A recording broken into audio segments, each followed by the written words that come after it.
who was, who is to come.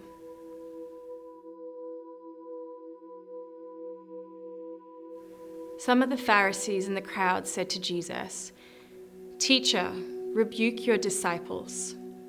"I tell you," he replied, "if they keep quiet, the stones will cry out."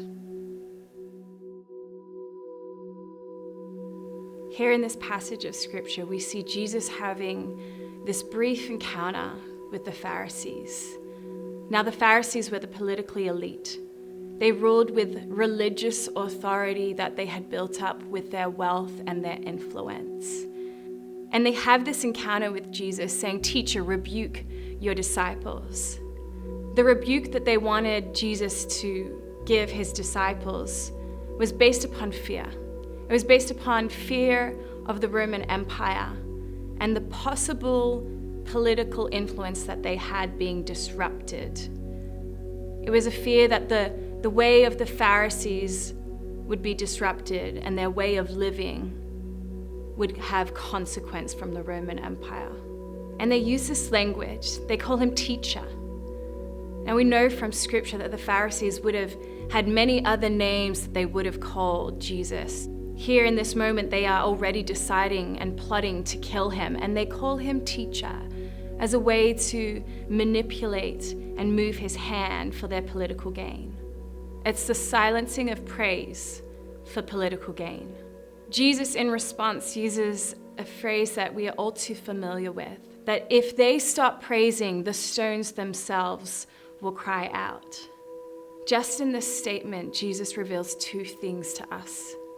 And Jesus is partially referring to Habakkuk 2 in his rebuke of the Pharisees.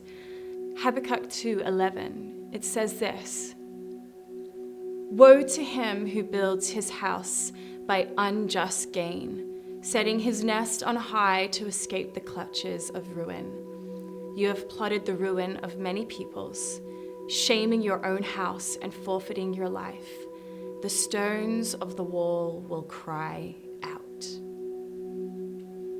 Jesus is rebuking the Pharisees and their political influence that they have brought within to the people of God. And he's saying the stones will cry out against your unjust rulings. The second thing Jesus reveals to us in this statement is in reference to the graves that are near the eastern gate where Jesus enters as king. The eastern gate had graves of the saints of old where they were buried. And they were buried near the eastern gate because they believed that at the coming time of the resurrection of the dead, that those who were closest to God, and they believed that to be the temple, to be Jerusalem, they would rise again first. And there was some mysticism around Jewish customs where they would place stones on these graves, stones to keep the souls down until the right time of the resurrection. And Jesus is referring to the saints of old, the history of men and women who have gone before. And he's saying, if you do not praise me, if you silence the praises of the present, the past will cry out. Why? Because he is the God who was, who is, and who is to come. And it is only in that authority that you can call the past into praise. In both cases, Jesus refers in this symbolism to history, to those of the past.